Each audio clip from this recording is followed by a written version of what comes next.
Roll call, please. Mr. Albro? Present. Ms. Dunn? Present. Ms. Kaminsky? Present. Ms. McSweeney? Present. Ms. O'Grady? Here. Ms. Ryan? Here. Mr. Steele? Here. Vice President Gomez? Here. President Andrews? Here. All rise for the Pledge of Allegiance. I Pledge allegiance to the flag of the United States of America and to the republic for which it stands, one nation, under God, indivisible, with liberty and justice for all. In accordance with the provisions of the New Jersey Open Public Meetings Law, the New Milford Board of Education has caused notice of this meeting to be published by having the date, time, and place thereof posted in the Borough Hall and the New Milford Public Library. Notices have been sent to the Record and the Twin Borough News. The Board announces that under its long-standing policy, it will not discuss in public any comments made by members of the public concerning individual staff members. At this time, please be advised that all cell phones and electronic devices are to be turned off. Meetings of the Board are open to the public, and all members of the community should feel free to participate. Before coming to the Board, the chain of command should be followed. There are two portions of the meeting reserved for comments from the public. The first at the beginning of the meeting for the agenda items only, and the second at the end of the meeting for other items. Issues raised by the public may or may not be responded to by the Board, but all comments will be considered. The Board requests that all members of the public be mindful of the rights of other individuals when speaking. Due to the confidentiality and legal rights afforded by the State of New Jersey, members of the public are asked to not speak negatively or in a derogatory manner about any employee of the Board or any student. Agenda items for discussion. Review of the tentative agenda for the regular meeting to be held on October 19th, 2021. Review of board action. Do any board members have, do all of them first? Should I just explain a little something to the group? Yes. Okay. If I may, because I don't know if is there no spot for my report? Or is that maybe after? No, that was after. It's Okay. review. It's agenda items for discussion first. So, but just because I wanted to include it in my report, but my report's going to come a little bit later in the agenda tonight, I just wanted to let everybody know what we're going to try to do. So we're supposed to have a working session where we ask questions, take a look at the regular agenda, and field all the Q&A from the board regarding the regular agenda. So that's what we're going to try to do. I'm going to try to use this meeting to actually review the items that are going to appear at the regular meeting of the board and get all of our questions answered. The hope is that that allows us to do our work in public, which I know is something that's important, to the community, and it's, I would like to think, important to all of you. What we don't want to have is 2 meetings a month, and that seems to be like what the packed agendas twice a month seem to be doing, and we want to get to the way it's supposed to be, according to New Jersey School Boards, a working session and an action session. So right now, Ms. Andrews will take you through each of the sections on the regular meeting agenda for you to ask any questions you may have of me or clarification on those items. Okay. So we will have a review of board action. Do any board members have any, the board actions. Do any of the board members have any questions on that? There's nothing The board action for the 19th. on that stuff. Yeah. I actually have a question before that, which I know you were going to Is it- ask too. But is it on one of the other reviews? It's the minutes. Okay. Should we? Do you want me to share what I responded to you? Yes. Okay. So you asked me about the minutes and approving the minutes every 2 weeks, as has been happening, so that the public could get access to what took place at the meeting as quickly as possible. But our meetings are now live streamed and available for public review as they're taking place and immediately thereafter. So you don't have to wait for minutes to be approved for the public to see what transpired at the meeting. So minutes, like everything else, would get approved at the regular session because hopefully you would only have one set of minutes per month. So they're on last meetings, the regular session meeting will be approved on the regular session meeting this month. But since the public can access the meeting via YouTube, they don't need it to be approved before they could see the minutes. So there will be 2 sets of minutes because we will still have a work session and we are going to have discussion at that session. So there will still be minutes for that. And then there will be minutes for the regular meeting because we'll have, discussion might come up then. And so there won't just be one set of minutes. Right, but, okay, but the minutes, but they're still available to the public immediately. So it was requested specifically via public that those minutes be timely, and we did that. We said, okay, we can do that, we can approve the minutes, and we made sure that we could get those minutes done in time. And we said we would. I understand the live stream, I do, but we did that, and I would like to continue to do that. I know the work session isn't about, we're gonna try to do work, but whatever happened previously for people who, maybe they don't have time to sit and watch an entire meeting, but they wanna just read what were in the minutes. And so, and we were also trying to align with the mayor and council who also do the same thing. It was kind of like in that request. I just don't wanna go back on what we said that we would do. Well, the hope is that your work session and your regular session actually occur closer together at another time. So let's say after reorganization, not necessarily now, but working sessions and action sessions really should take place a little bit closer together so that you have your working session, you discuss everything, and then you have a few days, and then you take your action.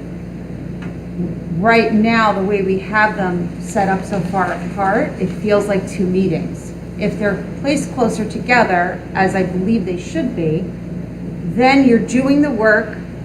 There's nothing you need to approve for the next night because you're going to take the action a few nights later, for example. It's just that right now, the way our calendar is, they're set very far apart.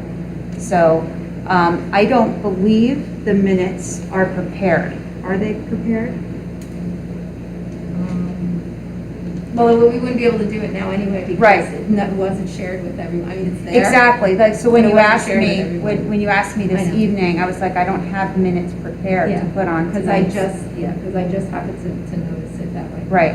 What I would request is that when we get to that point, we do that, but until then, that we approve them as we kind of agreed until such time as we get ourselves a little closer together. Because they are distant apart. Okay. So, and that's just for me. I'm not the only board member, so that would just be from my request. And we're not approving them this evening because they're not prepared. They're not prepared. They're on the next meeting, which is in 2 weeks. Right. So I just have a question about what you Yeah. said. So the meetings being so far apart, so you're Uh-huh. thinking they'll be like 1 week after the other, or? They could be a few days apart. They could be a Thursday and a Tuesday. They could be a Tuesday and a Thursday. You know, Right. what the board wants to decide. And I wouldn't do that right now. I mean, just looking forward Right, for because next year. you want to structure it so that you have 1 meeting a month. I mean, that's what boards are, they're supposed to meet once a month. And in doing that, it gives you more time to have your committee meetings. We have 5 committees, so it opens up the other weeks, you know, for committee meetings. And then you also have 2 sets of preparations. So when you prepare for a meeting and backup for a meeting and minutes for a meeting and agendas for a meeting, we're doing it twice. You really should only be doing it once. Can I add to that? Yeah. And a while ago, we had discussed as a board having more regular meetings with the committee meetings, and then not all of the committees really need that, but some of them do. So that would work otherwise that too. All right, thank you, Paige. Let's go back to the review.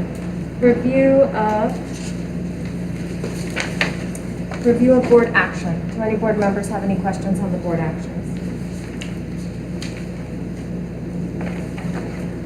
Review of educational programs and curriculum committees.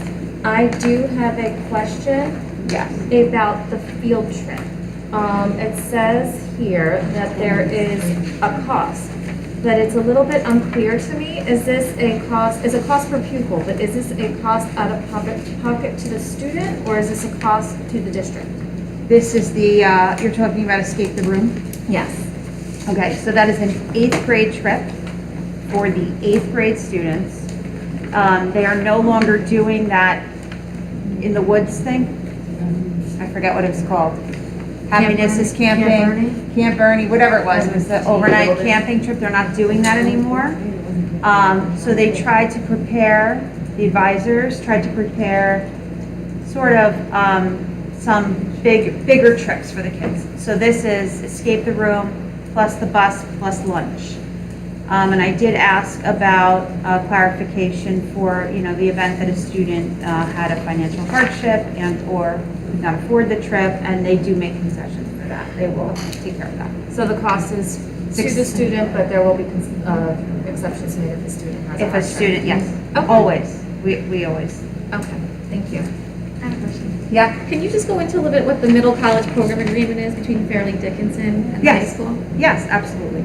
So we have had this program for years. That we have courses where if the student is taking the course here, they're also getting college credit for the course through Fairleigh.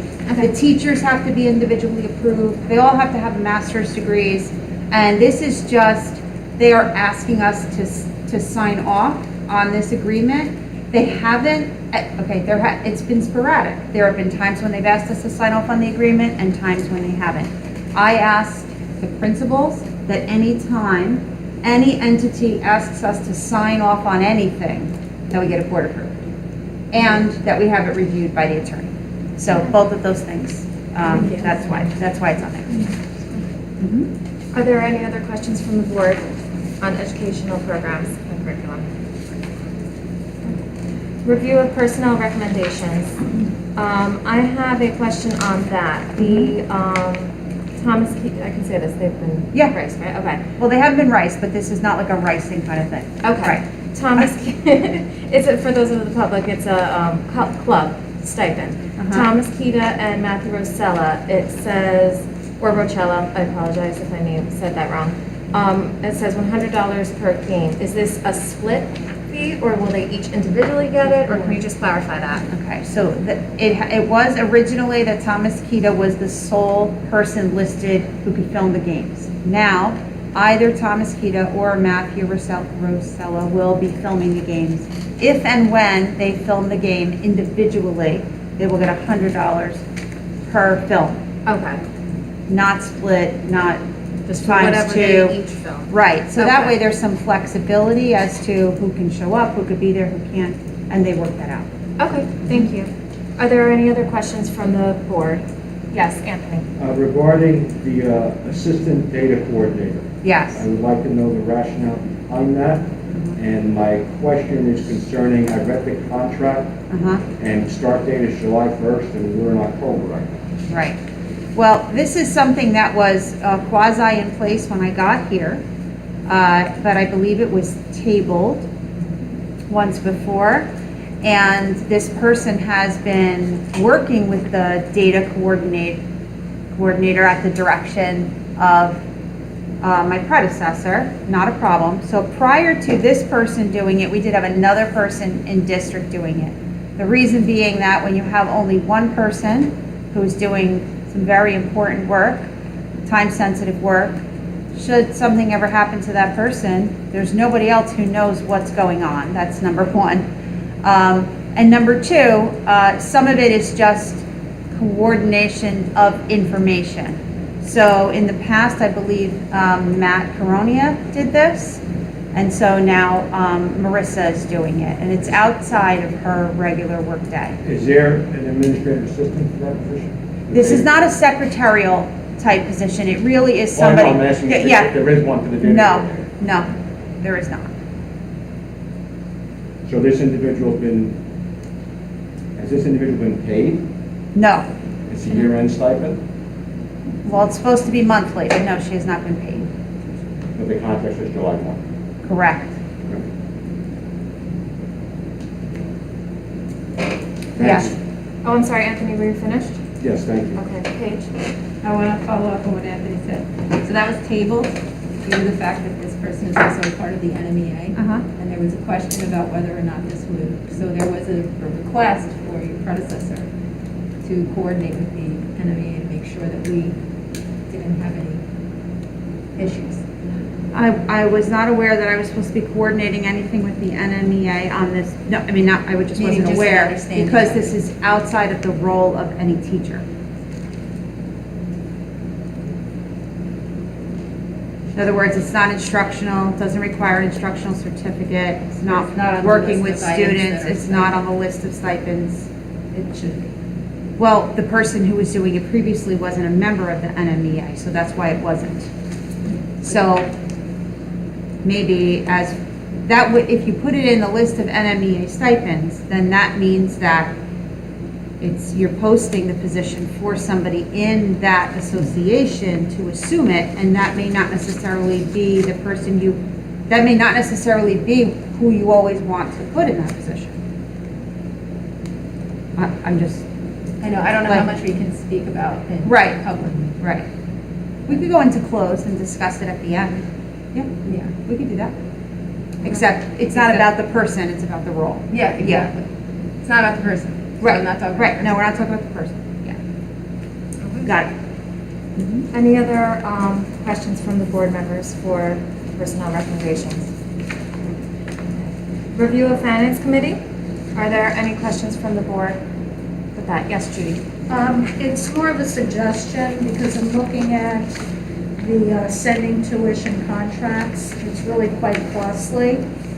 And I think it would be good to possibly at the next meeting in some format reflect so the board knows the totality of the dollar amount of the number of students that are being sent.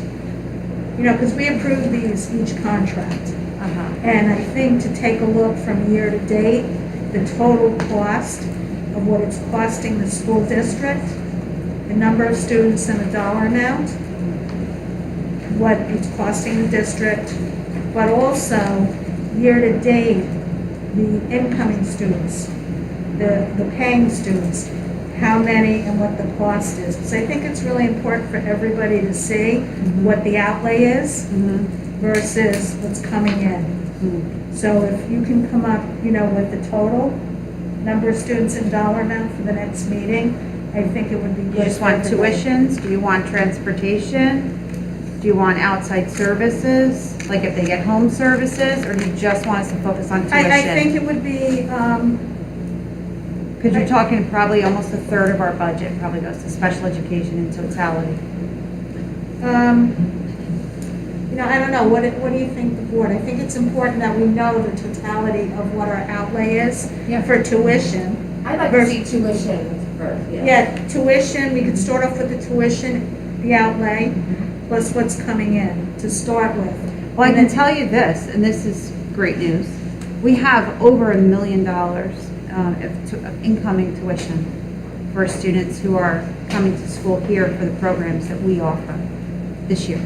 Okay, so I think it would be number of students, the dollar amount, also the number of students and the outlay. Judy, do you want to see this just so that we can keep this into perspective, like the comparison of tuitions versus our programs and where the money should be? That, and because we're doing Just to this, understand. yeah, we're doing this, you know, we're doing this once a month where we're approving, but to For keep better track, understanding. yeah, the totality, the end number. This is where we are today. Okay. I think that would be helpful for everybody. And perspective-wise, you know, when you're taking in tuition, essentially you want to make sure that the tuition you're taking in covers the programs that you're offering and is a benefit. It's always a benefit to create excellent programming in-house, right? So, but the tuition only speaks to students who are not from New Milford who are coming here. When you have programs internally, you're also saving on not sending students out. So, what is the opportunity cost of not having a program versus what we're not spending to create a program and have students in? So all you need the tuition to do, ironically, is to cover the teachers, the facility, the expense of the program, so that you can afford to have it for your own students and not have to send them out.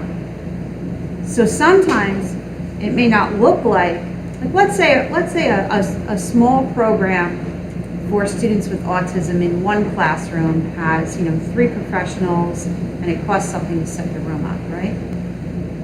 If you take in $175,000 or $200,000 in tuition, you may be able to cover that entire program and save yourself $500,000 in tuition and not having to send students out. So it doesn't always, it's not always clean, like on paper. But these are definitely things that we do very well here. I'm looking at the tuition just on this meeting, on this meeting alone. The tuition comes out to $194,796. Right. That's only these 3 students. Well, understand too that Celebrate the Children, those are very involved students that we cannot. I understand that. I don't think she's questioning that. Yeah, no, Yeah. I don't I think just she think is. it's Yeah. important, if right here, our outlay is $194,796, Mhm. that's one meeting that we're gonna approve this. There were other meetings, and I'm just curious as what the numbers look like. Just for us to have a better Yeah. understanding. Yeah, Good please. question. Thank you, Judy. Thank you. Are there any other questions by the board members for finance? Okay. Review of facilities committee. Are there any questions by the board for review of facilities?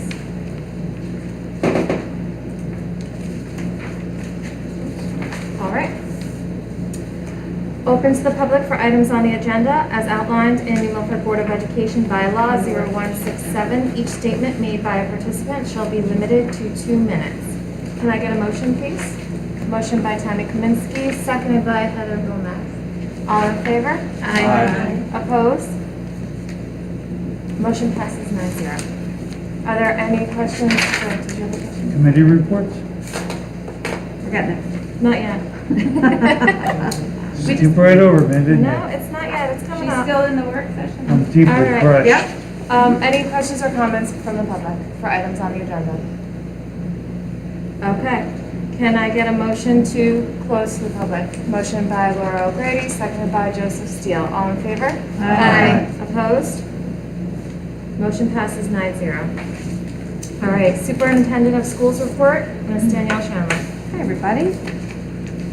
Okay, so the end of September was very busy. We had the cereal box challenge, Berkeley School domino challenge, where the students at the elementary schools not only collected, but then created these amazing domino type, what would you call them? Trails. They were so cool. And Berkeley students collected 769 cereal boxes and donated those to the Christ Episcopal Church of Teaneck. And Gibbs donated 829 cereal boxes to the Center for Food Action of Mahwah for a total of almost 1,600 boxes of cereal. But I also wanted to add that David E. Owens donated 147 boxes of cereal to the Holy Trinity Church Mercy House. And I really wanted to thank Ms. Patty Policastro, our new assistant principal at the elementary schools, and the teams at the elementary schools for the hard work in collecting this and setting it all up. It really was really exciting and fun to see. Coffee with the superintendent. So I had my first coffee with the superintendent last Friday. It was a small group, about a dozen people showed up, but it was great. I tried. Nobody was there. Nobody Did I was get the there? wrong link? I don't know. I'll double check with you though. I had the wrong day. Our next one is Wednesday, November 10th. That one will be in the evening, and a few days before, I will send out a reminder with the link so that we keep it fresh in everybody's mind. So it was great. Met some nice parents I hadn't met before, and some familiar faces showed up too, and I think it went pretty well. I want to send out a very special thanks to the DPW for their assistance with the cleanup. I know Stephanie's going to talk about that a little bit more, but really in supporting us without having our own trucks and equipment to do the work that needed to be done. The community has been incredibly helpful, and they have their own tragedies that they're dealing with, but they still manage to find time to help us. We are going to be, the field lights. So the field lights are being serviced tomorrow in the morning, and Friday will definitely be the home football game. It will definitely be here. What we don't know is if it will be 4 o'clock or 6 o'clock, and that's going to be dependent upon what happens with the field lights tomorrow. So we will definitely have Friday's game on our home turf. On Wednesday, October 27th, we are sponsoring, in partnership with the town, the police department, the county, Domestic Violence Symposium. Will be held here at the high school for the panel members only. All of the guests will be virtual. So we will be sending out a live stream link to anybody who is interested in viewing, and we will be hopefully providing support and resources for people in need, and some healing words for those who've been affected by domestic violence. At the elementary school, B.F. Gibbs and Berkeley schools have kicked off the Week of Respect. The objective for this week is to introduce the concept of respecting ourselves, our community, our environment, and others. In addition to this week, the elementary schools have started a word of mouth initiative. The entire community will come together to learn more about the word of mouth and how it is infused in their daily practices at home and in school. Oh, it's word of the month. I was like, what? See, I really should put my glasses on. I'm so sorry. Word of the month and how it's infused. Now it makes sense in their daily practices. I was thinking word of mouth because of his month of respect. I'm so sorry. So October's word of the month is diversity. The students and staff will be discussing diversity in morning meetings, in guided lessons, read alouds, and many more activities. At the middle school, the Service Learning Club will be cleaning up Warren Park this month. They will share their pictures through their Twitter account. We're having an assembly at the middle school called Teen Truth to celebrate the Week of Respect and conducting a variety of activities to promote respect at the school. And finally, they are welcoming their new French and Spanish teachers to the building starting October 13th. Mr. Stanley, not Shanley and no relative of mine, will be teaching French, and Mrs. Howard will be teaching Spanish. At the high school, the Halloween haunt on River Road is back. Weekends starting October 8th through the 30th. Students will work as actors and earn up to 75 community service hours. With special thanks to the O'Malleys for providing our students with this opportunity. It will be socially distanced and safe. Start Strong testing for the 9th grade students has been successfully completed and has also been taking place at the elementary schools and middle school, but 9th grade is done, and at the high school they are now moving on to grades 10 through 12. The New Milford High School Financial Aid Night for 11th and 12th grade students is scheduled for 7 p.m. on October 7th. That is Thursday. The link was sent through School Messenger to the parents. Some great activities are scheduled for the month of October, developed by Mrs. Zacher and Officer Trinkleback. October 15th, we have a distracted driving presentation in the auditorium for 10th graders. And October 21st, we're providing a workshop on alternatives to domestic violence presentation for the 12th grade health class. On October 25th, Alumni in Recovery in the auditorium for the 11th grade. And also October 25th, Officer Trinkleback and his police department contact will demonstrate the drug detecting dogs on the backfield. October 27th, during the day, Officer Trinkleback will be meeting with the 9th grade PE and health classes to review and clarify new marijuana laws in the state of New Jersey. And on October 28th, he'll be meeting with the 9th grade, the 27th and 28th, he'll be doing that with 9th graders. Okay, from Mr. Riccadelli, our athletic director. Coach Greg Kelly will be honored at the 56th Annual YMCA Dinner in November as a Special Achievement Award honoree. Congrats to Coach Greg Kelly. Wednesday, tomorrow, is National Coaches Day. So I would like to personally thank all the coaches in our district for the hard work, and they inspire and teach and guide and mentor our student athletes on a daily basis, and we're incredibly grateful for them. But I ask you to reach out to a coach you know and say thank you. Okay, fall senior days are posted on the athletic department's website. You go to the website, choose high school, and then choose the icon for athletics. Here are the tentative dates. Girls tennis was today, October 5th. Football, cheer, and marching band, October 15th. Girls soccer, October 18th. Boys soccer, October 19th. Girls volleyball, October 25th. And cross country, October 22nd. The student athletes of the month, as nominated by our coaches, are going to be announced tomorrow in school, so I cannot share them with you, but the names will be shared publicly, and I will share them at the next board meeting. The softball team, here's a little food for thought for the board. The softball team is very much interested in tapping into the fundraising money that they've already fundraised for a prior year to attend spring training.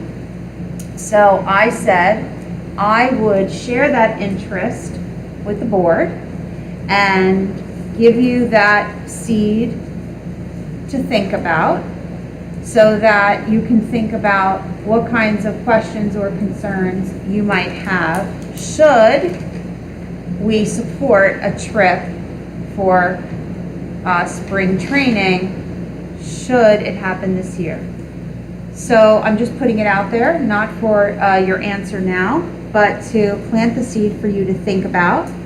And also think about that there may be a possibility that if we didn't run it this year, that there is a potential that they will lose their deposits on airlines and hotel.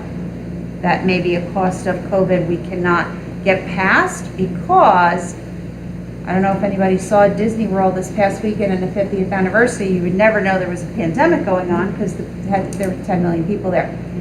So we're not at the place where we were during the shutdown, where we could get out of agreements. But it looks like the time may be running out on this one. So I'd like you to think about that.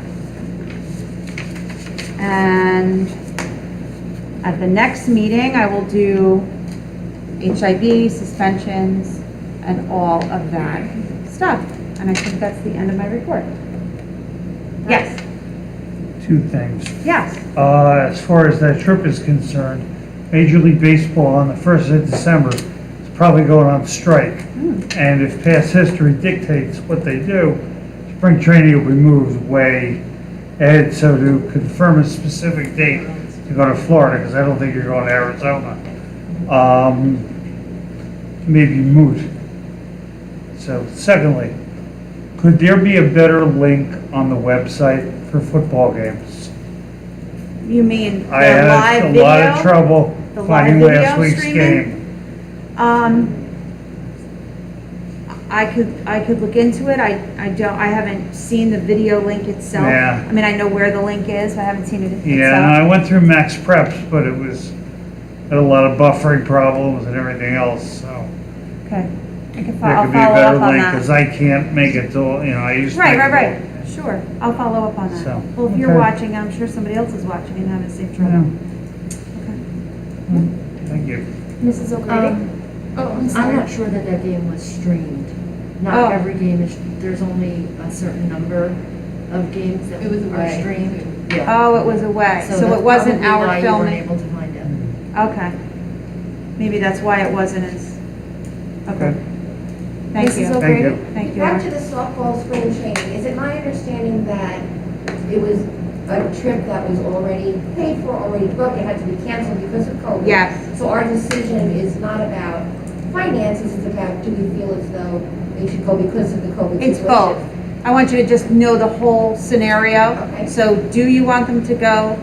Are you concerned about COVID? Are there things that would make you feel better? Is there nothing that would make you feel better? Considering the fact that they may lose money, how does that play into the whole picture? It's just kind of like just taking a look at the whole thing, and coming up with any questions you might have that I could, try to find answers to. Do you have a follow-up to that? Is there a deadline or the time about making the decision like this? I would think that we would have to make a decision by the November meeting for, let's say, a spring break trip, so that we could either get the ball rolling or, I think. Okay. Anthony? Is our district practicing a travel quarantine? We're not anymore. We're not required to. So we did discuss that, and we're not required to, and it was causing actually more trouble than it was. How much money are we talking about for each student? They're possible. It's about $7,500 in total that we have. For how many students? I don't know the answer to that. It's a softball team. I don't know how many students. But it's 7,500. 7,500 approximately. But That's you what- said this, I'm sorry, you said this is money they raised as fundraisers. Yeah, so what, it's, some of the girls, the players, were probably on the team as underclassmen, but I'm sure others have graduated. So when they raise money for these kinds of trips, they usually raise it for a fund, because if it, like this was like a crazy thing, And we had approved this trip already. And we had It was just approved that the it- trip, right, right, So it's just the name. right.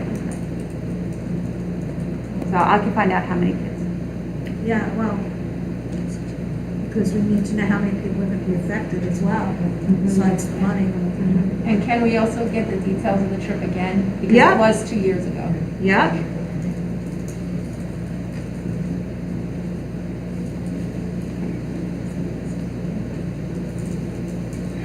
And I know you said you're going to do the student safety and the HIV report. It's on the agenda for today, but you're going to move it to it's on the agenda for the work session. You're going to move it to the regular.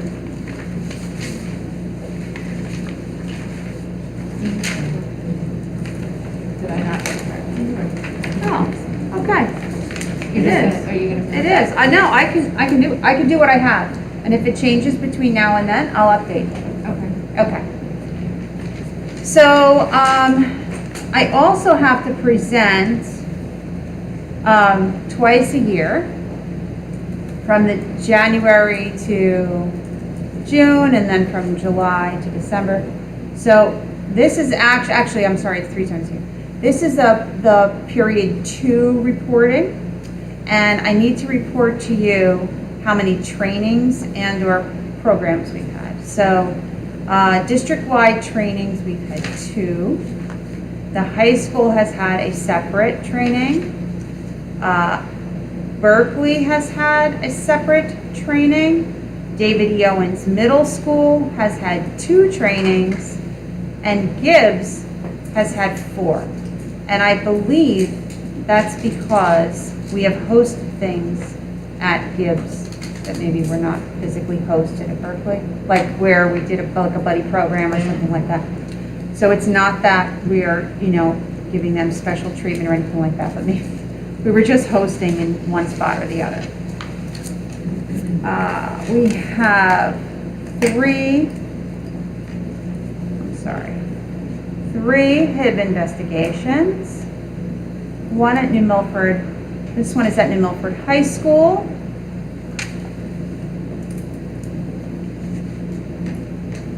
and it is not confirmed. This one is at David E. Owens. There were 3 students involved. 2 of them not confirmed. 1 investigation still in progress. And this is at Gibbs. 1 student involved, not confirmed. So we have no positive HIVs. Thank you. You're welcome. Are there any other questions for the superintendent? Okay, thank you. A lot going on in October. Very Busy. exciting. All right, Assistant Superintendent for Curriculum and Instruction Report, Ms. Lauren Odoxta. Hi, everyone. Good evening. Okay, just some important updates and things to share with you tonight. Last night, we welcomed our parents and families of our English language learners to join us for special presentations and meet and greets with our ELL teachers. There was a really nice turnout, and parents asked some great questions about the program and overall student experience. So it was really nice just to gather and touch base and hear a little bit about what students are engaged in as part of their daily schedules. As a reminder, New Jersey Starts Strong testing is underway. These assessments, as I mentioned in the last meeting, are intentionally brief. They're designed to maximize instructional time. They're based on a set of prioritized standards from last year's grade level standards. They're available in English language arts, math, and science, and are expected or supposed to be administered within 45 to 60 minutes or 1 class period. Overall performance on the Start Strong assessments will be shared with you at a future meeting. On Friday, August 24th, the 21-22 notification of standardized assessments was sent to all parents and families, detailing all statewide and local student assessments that will be administered over the course of the school year, as well as updates, which I spoke about at the last meeting, regarding graduation requirements for the class of 22 and classes of 23 through 25. Looking forward, I know we spoke already about some of the things happening in October. We will have our first mid-year professional development day on October 11th. The faculty will be working collaboratively within their teams and departments to develop and finalize their professional development plans. This reflective practice and personal development planning allows us as educators to take charge of our own learning in an active manner and also understand what and how we learn by articulating our learning. The purpose of this important work is self-awareness and self-improvement. We're looking forward to the upcoming Professional Development Day, as it will give us time to think deeply about our teaching and really share our own ideas with our colleagues and amongst our teams. As you know, Dr. Chrysomalis has been continuing her important work with several different stakeholder groups, including the leadership team, our high school liaisons, and teacher leader groups. Next week, we are going to be meeting with our new teachers to check in and share an overview of the constructivist learning theory and adult development. We're going to talk a little bit about reflective and intentional journaling, creating holding environments, our core beliefs, and growth mindsets. We've been spending a lot of time visiting classrooms and engaging in meaningful dialogue while looking at teaching and student learning through a constructivist lens. Our recent thinking has prompted us to consider growing our world through this lens to empower others, not just our faculty members and our administrators, but engage all staff members as part of this community, this work that we're doing. Earlier this evening, you should have received a message via school messenger that went out to all parents, families, and staff members regarding our family series. On October 20th, Care Plus will host our second presentation titled Making the Shift, Turning School Avoidance into School Engagement. The brochure was shared and will be shared again in the coming weeks. It includes additional information about the intention behind our series, as well as a Zoom link for participation. The Zoom link is already in that brochure, so if you received it and plan on attending, save it. We will send it out as we near the date. And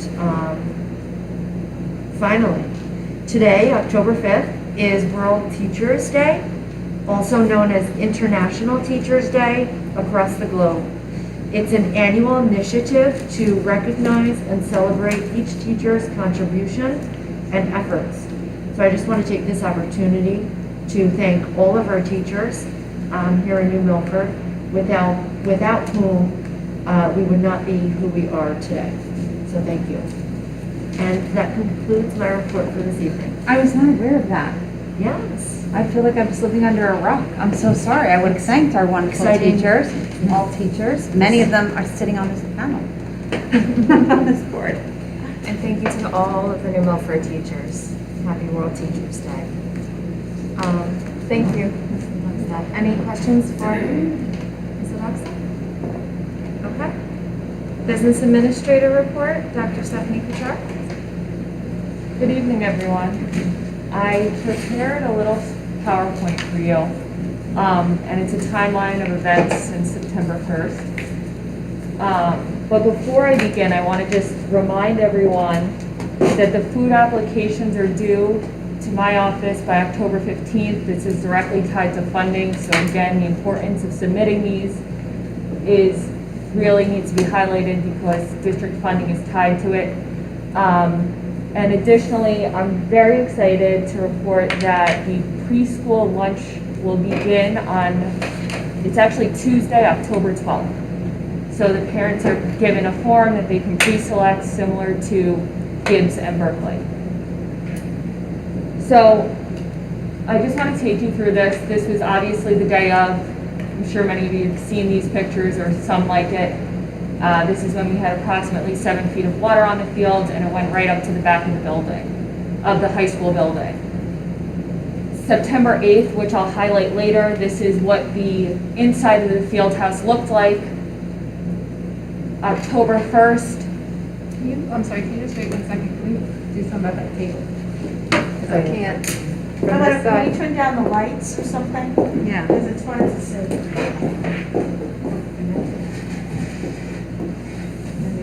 Thank you. Tip it on the head.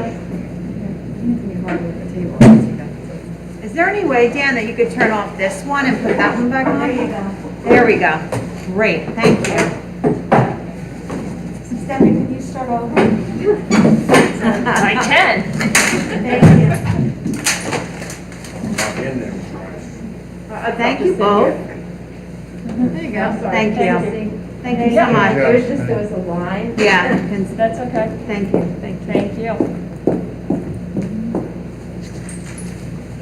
Free lunch, get your form in. Okay. Okay. That's important. Would you like me to Yeah. remind you again? Yeah. Okay, so these are the pictures from the morning after the flood that had taken place on September 1st. This is September 8th. This is what the inside of the field house looked like. October 1st, most of the equipment is removed. There's obviously a lot of cleanup that needs to happen. This is today. They're still in hazmat suits, cleaning it out. I'm not sure that it has looked like this since it was built. Can you remind them of why they're in hazmat suits? Yes. I will do that in my timeline. Oh, it's in your timeline, I'm sorry. Yeah, this is a I didn't- preview. Sorry, just a preview. This is the cutting to the chase, Okay, yes. okay. And these are our fields today. So, I want to highlight the events that took place beginning on the night of September 1st. Ida hits, and by 10 p.m. we were notified that the dump truck and bus were flooded, as well as the field house. On September 2nd, the water is still approximately 7 feet high into the back of the high school building. Thankfully, no water was inside of the building. By 6:30 on the 2nd, the water had began to recede and the calf field becomes visible. Earlier that day, we were on site and the insurance company was notified and responded. The 2 claims were opened and they continue and remain open. One is with Nesbig, which is our joint insurance firm, and the other one is with We Have Flood Insurance because the field is in a flood zone. So those 2 claims remain open. On September 3rd, we were able to get onto the main field. On September 8th, the insurance is on site at 6 p.m. to assess the damage to the vehicles. This is the Nesbig company, and both vehicles were deemed a total loss. On September 15th, the adjuster from the flood claim arrives to walk on site. And this is important. This was probably the most critical day up until this point, was getting this adjuster on site to assess the damage, because we could not do anything until they saw it and it was remained intact until that point. On September 20th, we were then faced with having to meet with a restoration company. We received a quote and executed that so that the restoration company could determine the scope of work, remove the items, and that's when it was determined that there was hazardous material inside of the field house. On September 27th, the town DPW helped our team in removing the tarps and porta potties from the river once they were available after all the hard work they had been doing to help the residents who were affected by Ida. On September 30th, IRS, which is the restoration company, mobilized on site, and the work that they began that day is continuing and should be complete by October 7th. Everything must be added to an inventory list, submitted with all the backup, which is inclusive of pictures, proof of ownership, age, cost. And so we're working on a detailed list of everything that was in the field house at the time. I would like to, before I thank anyone, we have some follow-up items. The track, there was a company out to assess the damage that needs to be power washed and cleaned because we have that double track. We need a special type of power washing to have that cleaned. We're working on the replacement of lost grounds items and equipment, defense repairs. I really want to thank the grounds and maintenance guys. They were able to pull and restore some of the fence, which saved the district money in fence repairs. There are other pieces of the fence that were damaged and will need to be repaired. There is electrical work that needs to take place inside of the field house. The company did take down some drywall, and so there is electrical work that needs to be completed. We also have some equipment that's been removed from the field house. It's sitting outside of it. We need to remove that. We have a follow-up with the motor vehicle insurance on a Kubota tractor that was in the field house. That is seemingly the last piece of equipment that we need to be, that we have to have an adjuster out here for. We're continuing to build the list to submit that for the claim. And I just want to thank Mr. Piero for all of his oversight and coordination of the efforts, as well as the rest of the maintenance, custodial, and ground staff. Really, everyone has been hands-on in assisting the cleanup and restoration process. And again, thank the town and the DPW for all their support and helping our guys and lending us equipment, and anything that's been asked, they've been more than happy to accommodate and work with us. So, really big thank you. And that concludes my report for this evening. Thank you very much. It's very important information and really good to know, and you laid it out for us very clearly, so thank you, Stephanie. Does anyone have any questions or comments? Yes. As far as the snack stand, as far as the stuff that is in the snack stand that were for different organizations, how is that going to be worked out? So the snack shack did not have insurance. So anything that was in there is gone.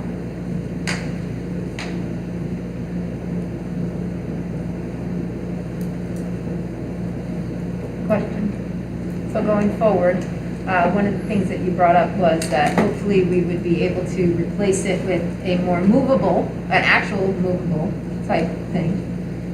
Will we ensure that? Yeah. And everything in it? Yes. Thank you. Okay. So, I didn't know if Tammy had another question on that. No, that was it, and actually, thank you for following up with that. So, I just have a comment, which is to thank you for all of the detail. Yes. Because I know that you've been communicating it. So thank you for putting that in a very easy to follow timeline and pictures. Thank you. Question is on the access to the field and the track and everything that we've been doing. Because as you go through the timeline, we did have students on the field at games and events. Mm-hmm. So can you just cover where they were in hazmat suits in the field house, but it's okay on the field? So can you just cover that? Sure, so we were very thoughtful in where we put up temporary fencing to ensure that the safety of everyone, of our student athletes, our coaches, the fans, and even the public who just wanted access to the field. The big gate was closed off. It has not been opened. We hope to open it later this week, once everything is cleared out of there, and we will just have a temporary fence at the end of the field house. Right now, the gate by the 50-yard line is the only access to the field, and everyone's had to walk around the outside perimeter to get into the bleachers.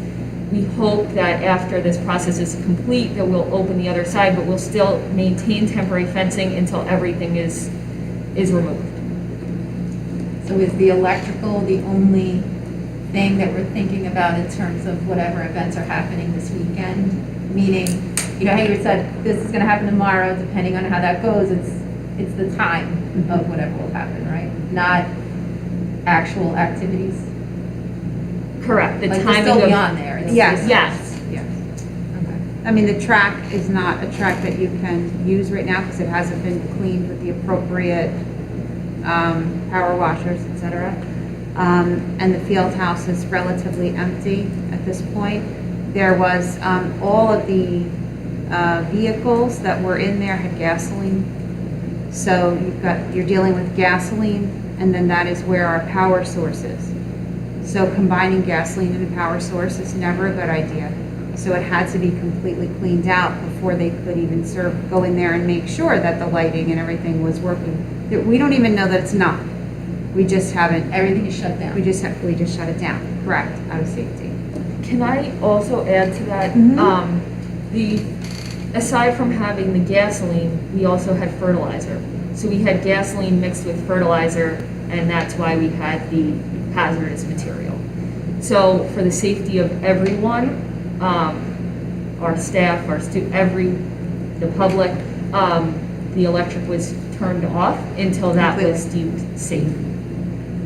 Which is 100% understandable. So, and that's just what I wanted, because as the message is out there, to be clear, it's not the field that is contaminated. It was the concern about the mix of chemicals within the field house. Right. And the hazardousness of the fact that it's gasoline and fertilizer, and we do not want people exposed to that. It's not from the flooding per se. No, it's not from the flooding per se at all. It's from what was in the. Correct. And we had clearance to utilize the field right after that Labor Day weekend because there was so much heat that weekend, and there was no bacteria. I mean, it was tested. We have letters of clearance. We wouldn't have allowed anybody, to go anywhere near that unless we had that, and we did. Right.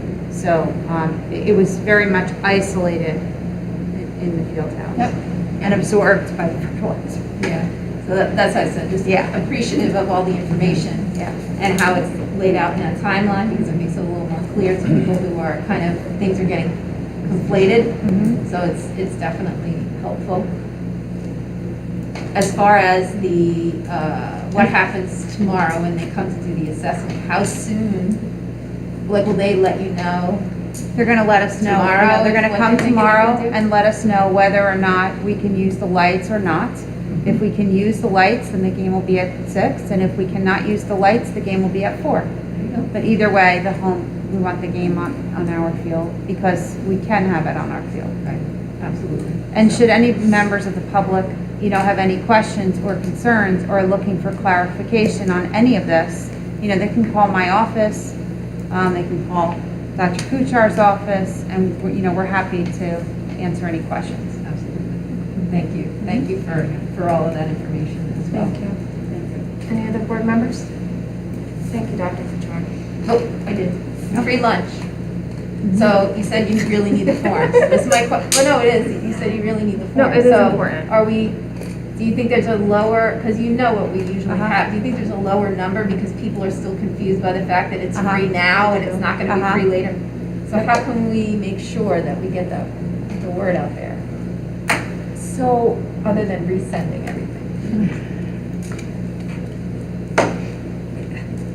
We're getting more forms than we've ever gotten, and my office is processing, so I'm hesitant to. You're not sure yet? Okay. Correct, because the confusion is almost helping us, but we're not getting the right forms. We're getting people who aren't qualifying.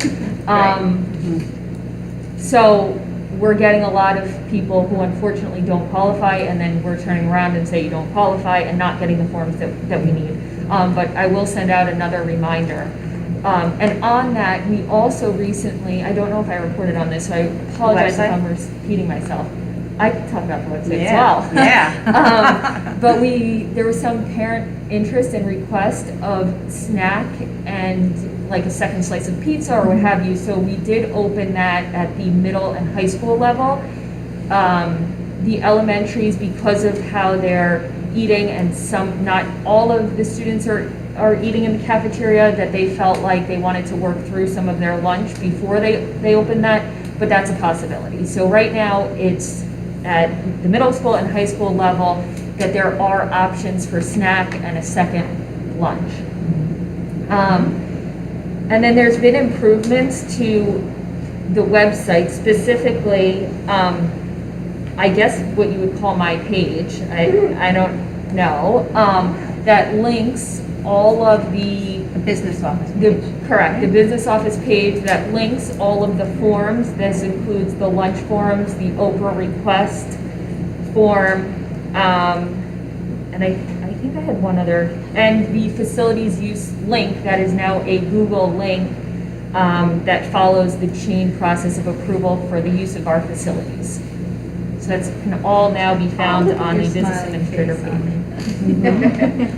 Thank you. Thank you.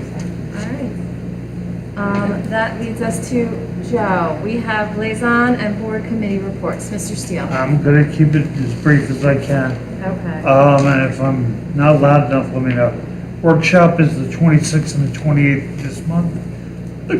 Excuse me. I know most of you, if not all of you, work during the day. You can access the workshop at any time for the next year. If you are off on Wednesday of that week, they have at 1:30, my favorite one, which is the legislative update. We get a variety of legislators from the state. I've personally met with the Senate President, Steve Sweeney, on 2 occasions.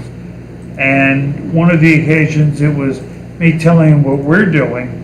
And the other time was, hey, I'm going to Washington in a couple of months. We need your support. We need a lot of information from you to get more money for special ed. So I was very happy about that. So far, the Washington trip is virtual this year, but that remains to be seen. Okay, real fast. There's a lot of new reports on the school board's website, rebuilding opportunities for students, social emotional learning gaps. Those are 3 new ones. There are 2 bills coming up. One is about special ed students aging out. There was a bill that was proposed last year to allow an extra year for students to come back in, feeling that they may have lost the year last year. So instead of 21, it brings it to 22. They can take advantage of that.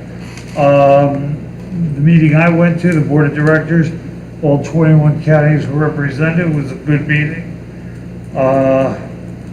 Workshop, as I said, let me go down. Further I get to the bottom, there we go. They're gonna have virtual goodie bags for people attending. If you attend certain booths, they're gonna have a scavenger hunt. As with last year, they're gonna have a leaderboard, who attended the most things. That may be difficult for most of you, and I understand that. But it's out there. Let's see. There'll be a student film showcase, steam tank competition, and the two newest things are that the governor is planning a 6-step program for cheerleaders and athletes to return after they tested positive for COVID, and there's going to be tougher concussion protocols for returning to a gym class or to a team. So those are two things coming up. And just as a side note, because everything I've heard, we're very happy with our food service over the years, is Woodbridge fired their food service last week. And it was a company that I am familiar with. The quality of the service they were getting was not up to par. And it's basically an unprecedented move to fire your food service during a school year. So just thought it was something unique to bring up. That's it. Thank you. Thank you, Josh. Are there any questions or comments for Mr. Steele? Yes, Heather? Oh, no, I just wanted to add something in reference. Please do. Not just, I attended the county board meeting last Wednesday virtually. Thank you. And I just want to bring up for Tammy and anyone in the public who is running for the board, this election on October 7th, they're having a virtual program for any Board of Ed candidates so they can learn exactly what the role of a board member is. If they're interested, they can register on the Jersey School Board Association website. Thank you. And that's for anyone in the public running? That's for anyone, yes. Okay. Thank you for sharing that. That's great news. So Just hopefully wanna everyone's Thank watching. you for attending, number one. Number two, thank you, Lauren and Danielle, for the great job you did on the dinner. You know, it was a nice night. Thank you for You coming. know, Thanks for coming. I clocked about 600 feet of walking that night. That. All right, are there any other questions or comments for Joe? Okay, are there any other liaison board committee reports? Mr. Seymour, do you have anything for us or no? I do. Okay. Good evening, and once again, thank you for having me. It really is an honor and privilege to attend your meeting. The 100th anniversary committee for the borough is working to plan a year full of events for next year in honor of the borough's 100th anniversary. We would love to welcome the district to participate and help us celebrate next year. On Saturday, October 16th, will be Clean Communities Day. Starting at about 9 o'clock in the morning, anyone who wants to volunteer should report down to the Borough DPW. And as Ms. Shanley had mentioned earlier, on Wednesday, October 27th, in the evening will be our 3rd annual Domestic Violence Awareness Symposium. And I just wanted to again reiterate, our focus as a panel, as a program, is helping survivors. It's helping to provide survivors with information and resources and help. To help not only the survivor himself or herself, but the entire family, because domestic violence and abuse doesn't just affect a survivor in a vacuum, but rather the entire family.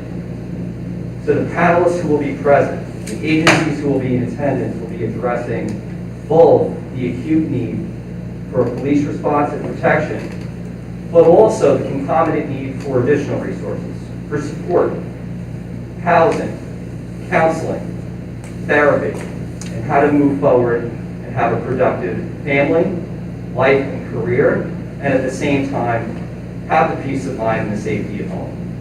And I just want to, for those who are listening and watching, I really do hope that they'll take just a moment to think, not only are they themselves possibly a survivor, who may benefit from this program.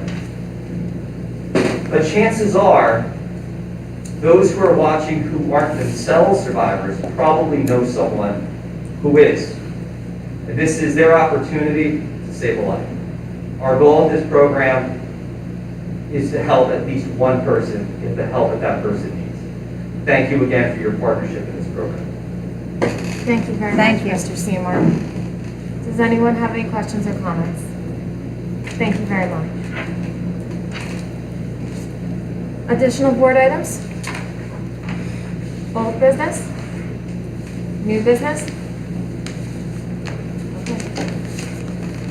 As outlined in the New Milford Board of Education bylaw 0167, we're going to open to the public for items not listed on the agenda. As outlined in the New Milford Board of Education bylaw 0167, each statement made by a participant shall be limited to 2 minutes. Do we have any questions or comments from the public? Oh, can I get a motion to open to the public, please? Motion by Nicole Dunn, seconded by Anthony Albro. All in favor? Aye. Opposed? Motion passes 9-0. Do we have any questions or comments from the people in the public? Yes. Please state your name and address for the record. Lynn LePage, 136 Clinton Ave. So based on Tony's question earlier and the board's discussion, I'm assuming that the assistant data coordinator's stipend is going to be on the next agenda? It currently is on the 19th, the agenda for the 19th. Okay, so the reason that it was tabled a few months ago was because it is the MBA's position that it's a stipend and it should be discussed with us and it should be on our Schedule D. I had a conversation with Michael about it, but we never came to a resolution. So we still haven't had the conversation, and then summer ended and then it's gone. So it's still our position that that's how it should have been handled. So what if it were to go to somebody who wasn't in your... Coaches' positions do. They're on our schedule. And there are other stipend positions that are not. So you and I will talk. Okay, so we will have a discussion before the next Yes. meeting. Yes. Okay, and one other thing, it's very hard to hear some people up on the dais with these air conditioners on. Just saying. It's a strain to hear sometimes. Maybe in another week or two we won't need them. You would hope. Sorry about that. Thank you, Mrs. LePage. Are there any other questions or comments from the public? Can I get a motion to close to the public? Motion by Laura O'Grady, seconded by Nicole Dunn. All in favor? Aye. Yes. Motion passes 9-0. Are there any board member requests for additional information? We Okay. do not have to be closed. We don't? No, because if you're going to have a discussion, then we can find out before the next meeting how that turns out. Okay. Okay, so Mrs. Ryan doesn't feel the need to go into closed at this point. Does anyone else on the board feel the need to go into closed for that item? Particular item. Okay, then in that case, we will adjourn. Can I get a motion to adjourn? Motion by Anthony Albro, seconded by Tammy Kaminsky. All in favor? Aye. Opposed? Motion passes 9-0. Meeting is adjourned. Good night, everyone. Have a wonderful evening.